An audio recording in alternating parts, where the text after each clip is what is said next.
बिस्मिल्लाहिर्रहमानिर्रहीम। अच्छा भाई, ये सवाल है नवंबर 17 का, पेपर 42।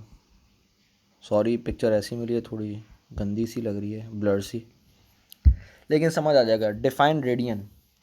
अच्छा, रेडियन को डिफ़ाइन करने के लिए आपने कोई रॉकेट साइंस नहीं लगानी। मैं एक पूरी स्क्रिप्टेड क्वेश्चंस का एक वो भेज दूंगा जिसमें जो ना सारी डेफिनेशन लिखी हुई होंगी, बल्कि मेरे ख्याल से मैंने ड्राइव पे डाला हुआ है वो। लेकिन खैर, इसको रटना है। देखो बेटा, ये डेफिनेशंस ना मुझे सही से याद है ना आप लोगों को शायद सही से याद हो पाए। मुझे तो खैर सही से याद नहीं है।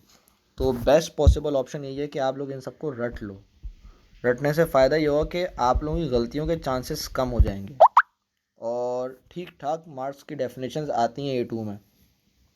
अच्छा खैर, रेडियन की जो डेफिनेशन होगी दैट वुड बी, आप ये बोल लो angle subtended when arc length is equal to radius. Angle subtended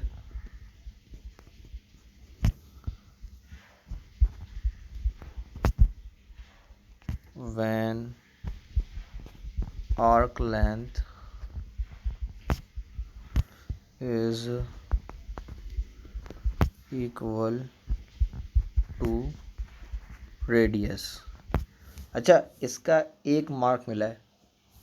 ये आपकी डेफिनेशन 2 मार्क की है, तो इसमें एक और चीज़ लिखनी पड़ेगी आपको। कहाँ से शुरू हो रही है? From the centre of the circle.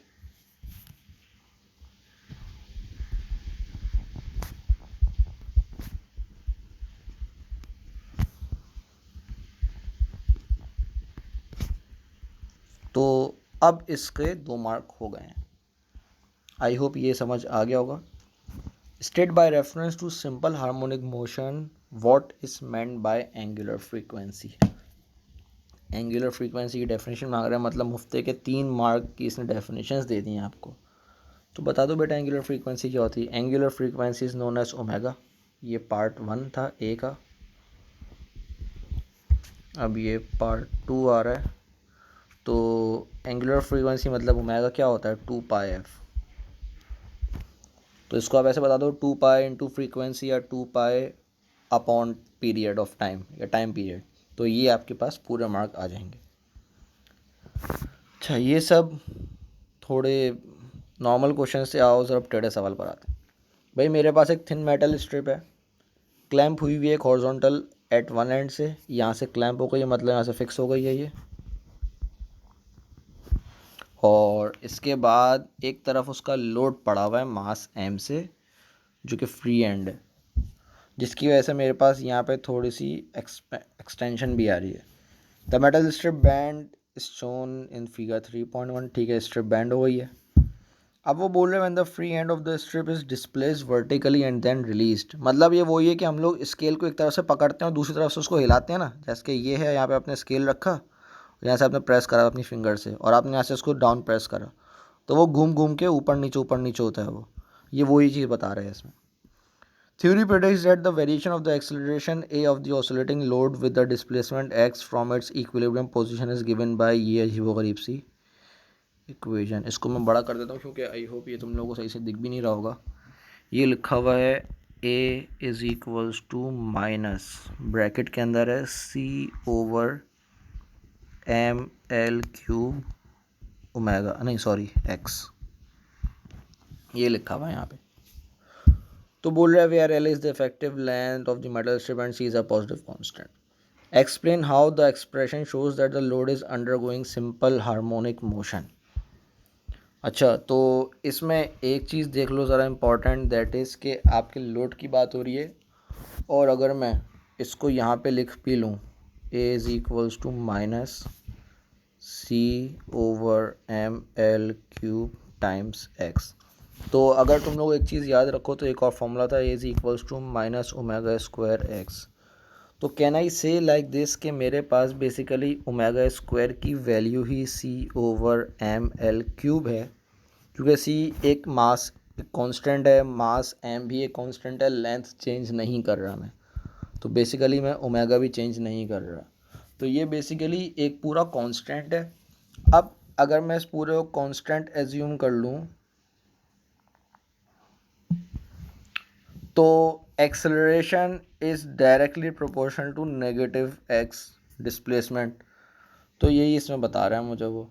इसमें क्या लिखेंगे कि भाई c/ml³ is a constant, so acceleration is proportional to opposite of displacement. बस ये इसका आंसर हो जाएगा। अब ज़रा B2 की बात कर लेते हैं। For a metal strip of length 65 centimetre and a load of 240 gram, gram में है बेटा ये। The frequency of the oscillation is 3.2 hertz, calculate C की वैल्यू निकालनी है। तो अगर मुझे ना तो एक्सेलरेशन पता है ना मुझे एक्सटेंशन पता है, मुझे एल पता है, एम पता है और एफ पता है। तो इसमें मैं ये कर सकता हूँ कि बी के 2 में मैं, क्योंकि मैंने अभी इसको इससे इक्वेट करा है, ओमेगा स्क्वायर बराबर है c/ml³ के, तो इसको मैं 2 पाई एफ का whole square would be equal to c/ml³ कर दूँ, तो ये बन जाएगा 4 pi square F square ml³ is equal to c। 4 times pi square times frequency मुझे आई गेस बताई हुई है 3.2 हर्ट्ज का स्क्वायर टाइम्स 240 ग्राम्स है, तो इसको 0.24 लिख दो या फिर (-3) लिख दो, बात एक ही है। टाइम्स लेंथ है 65 सेंटीमीटर, तो 65 (-2) लिख दो या फिर 0.65 लिख दो का क्यूब। इससे आपका सी आ जाएगा। तो आपके सी की वैल्यू बनेगी, let me do it 1 minute, 4 into pi square into 3.2 का स्क्वायर टू 0.24 इंटू 0.65 का क्यूब इक्वल्स टू, ये अप्रॉक्सीमेट बन रहा है 26.7, तो इसको 27 ही कर दो। यूनिट इसका बना लेते हैं, तो यूनिट क्या बनेगा, बल्कि खैर यूनिट दिया हुआ है इसका, किलोग्राम मीटर क्यूब सेकंड -2। तो बेटा ये इसका पूरे का आंसर हो गया।